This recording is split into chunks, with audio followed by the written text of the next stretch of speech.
Good evening, everyone, and welcome to this edition of the Conservative Action Network. I'm your host today, Doreen Finkel. Our program is sponsored by CampusTeaParties.com. That's CampusTeaParties.com. For more information on tonight's program, please go to http://www.campusteaparties.com. And with me today is a student from Montclair State University. He's Syrian born. He's going to tell us what it's like to live under a Syrian dictatorship. And let's welcome Kahlil Abdulhnar. Kahlil Abdulhnar. Okay. Let's start by getting some background information from you. Okay. Can tell us where you were born in Syria. All right. Hi, Doreen. My name is Kahlil. I was born in Aleppo, Syria. It's not the capital, it's the biggest city in Syria. And I came here when I was 10 years old with my family. Okay, so in other words, what year were you born? In 1990. 1990, okay, and that was under the old dynasty. Yeah, his father. His father, right. And tell us a little bit about your family. My family originally were from East Syria, and my grandpa moved to the city of Aleppo in West Syria, and we're a Christian family. About 10% of Syria are Christians, and we're part of that. And can you also tell me, so how many brothers and sisters that you have? I have one younger sister. And is she in the United States too? Yeah. Now? Is she going to college? She's gonna go next year. Okay. And when you were living in Syria, how were you educated? Did Syria have public schools? Yeah, they had public schools, but my family sent me to a private school. And the public schools, are they funded by taxpayers over there, or? Well, people don't pay income taxes in Syria, but it's funded by the state, yeah. But the quality is not good, public schools. So people, when they have money, they send to private school. Mm-hmm. So in other words, they don't have real estate taxes or anything over there. Real estate taxes? No, there's barely any taxes in Syria. There's no income tax. People pay property tax, but it's very small. It's not considered a big problem here. Taxes are not considered a big problem. Okay, it's unlike over here in the United States, Yeah. where taxes are sky high. Yeah, but then again, everything is run by the state, so the state takes in a lot of revenues. Right. So then, after you started your elementary school over there till the age of 10, then you came to America and you finished your education over here. Mm-hmm. Did you go to a public or private school? Public, yeah. And what school system? First, I went to Paramus. Then I went to Elmwood Park, Clifton, Cliffside Park, Dumont. I moved a lot here. So were you able to maintain your friendships? Yeah, I have friends from all over. Oh, okay. And how did you find the adjustment in the schools? At first, it was tough when I moved to America, but then after I learned English, it was okay. Okay, and then you met your friends and whatever. Can you tell us when you said when, but why you decided to move to America from Syria? Yeah, I didn't decide. My father wanted to come here.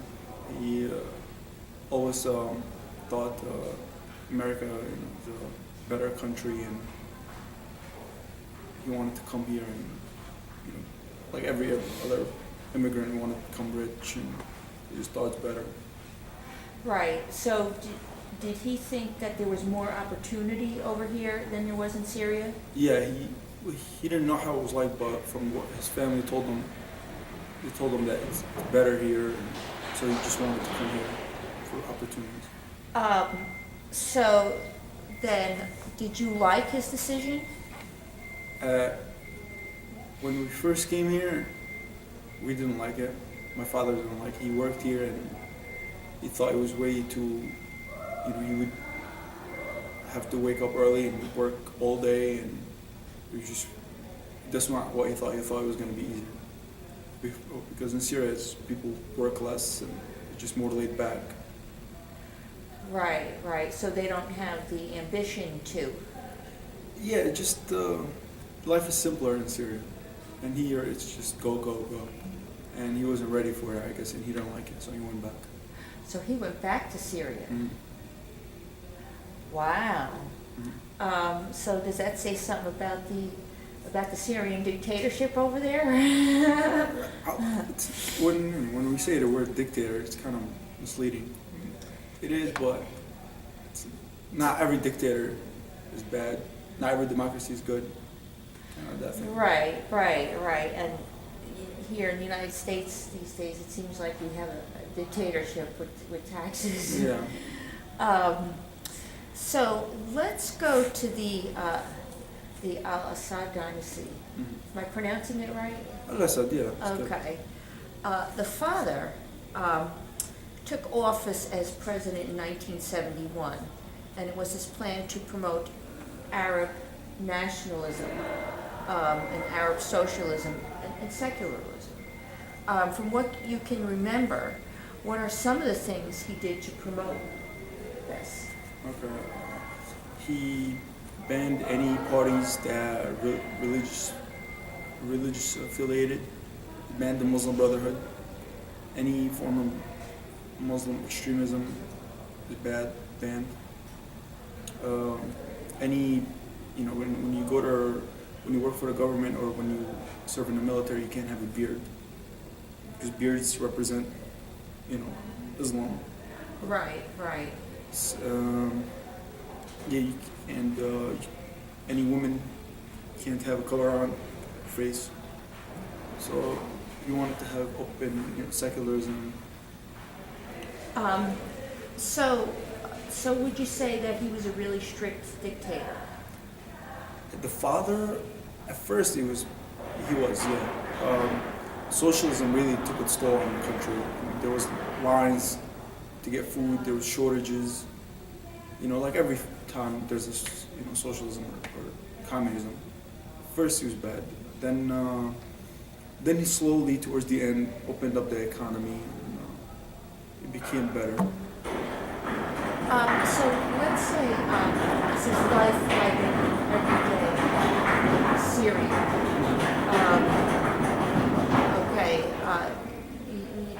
Would you say that you had the opportunity? Let's go back to opportunity for a minute, Mm-hmm. like job opportunities. Mm-hmm. Were the job opportunities there for you? Job opportunity over there. It's easier over there if you don't go to college. If you learn a skill, if you learn how to build things and fix things, the economy is built on that over there. People who go to college there's not enough there's not a lot of corporations and big, office jobs over there. So. Right. So you had mentioned that he had outlawed the Muslim Brotherhood. So what kind of response did he get from the Muslim Brotherhood at the time? Well, there's always religious extremists, but they were, unheard of, or they were under the table. But every once in a while, people will come out and they do a little protest, but right away the government would go in and, And subdue it. Mm, But would you say, were you allowed to speak out against the government there? no, So that's strictly forbidden? yeah, Okay, in the United States, you have the freedom of speech and yeah, the left and the right can speak out. Basically, if you were a dissenter from Hafez al-Assad, what would happen to you? if you were what? A dissenter, like you did disagree, you did speak out. Yeah, you can't do that. the army, the police would take you. You can't say that. So they basically, that's one thing they didn't have was the freedom of speech Yeah, over there. right. I mean, that's one thing. Besides that, you're free to do anything. There's no rules or laws. You can do anything, but you can't talk against the government. So there are those who saw Hafez al-Assad as a hero to bring about secularism, but there are some who did see him as controversial and saw him committing human rights abuses. Do you know of any human rights abuses that occurred under his reign? Human rights abuses. What is it? Like, what do you mean? Like, for example, if you did speak out, would you be executed? Yeah, but you have to ask why it's like that. For example, if the Muslim Brotherhood, if somebody wants to, put in Sharia law in the country, you can't have that. So in cases like that, you have to resort to it. You have to be tough on groups like that. Right. So basically, you're saying that he had to do that to control the extremism. Of course. Let's go to the women and minorities. How were the women treated? Very good. Yeah, women are free to do anything. And right, you mentioned that they didn't have to wear the. If you were to compare it to the United States, are the women treated better here or worse than over there? Honestly, I think women are treated better in Syria. In Syria. Yeah. There's more respect for women over there. Like a mother is something very valuable in the community. We here, I think women are treated pretty badly. Like they're called bad names and. Right. And it's funny you mentioned mother. Sometimes if you're a stay-at-home mom here. Yeah, it's like a bad thing. It is, and it really shouldn't be because that's a full-time job. Yeah. So I'm kind of glad that you mentioned that. And were women allowed to go to work over there? Yeah. And my mom worked, but she worked. She was a teacher, and when we were in school, she taught, and then when we came home, she'd be home, cooking, cleaning, doing stuff. How about the pay? Was it the same? If the woman went for the same job as the man, would the pay be the same? I'm not sure, but I think so. Not a question I probably can't ask you. Yeah. And how about minorities over there? You as a Christian were a minority. Were you treated like a second-class citizen? No. So you're treated very respectfully. Yeah. We're trying to work on the perception because a lot of people here, maybe it's true in other countries, see Christians, whenever a nation is dominated by the Muslims, they see them treating the Christians as second-class people. Yeah. But you said in Syria that's not so. Yeah, because like the Alawites, which is the type of Islam the Assad family is from, they're very open. They're not like Muslim Brotherhood. They're, you go to their areas, their villages, they're as open as Christians. They don't cover up, and they're the ones running the country. At least before the Civil War. So, were Christians encouraged to run for government office too? Yeah, there's many Christians in government.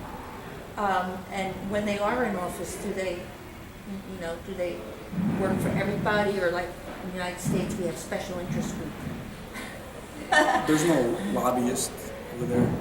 It's whatever the government, whatever the president says, goes. But there's government workers.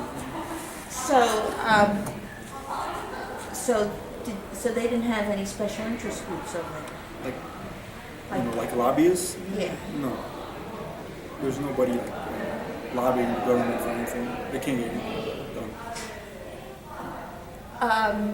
Okay, so let's go to, actually let me ask you one other question. So do you think minorities are treated better in Syria or worse than the United States?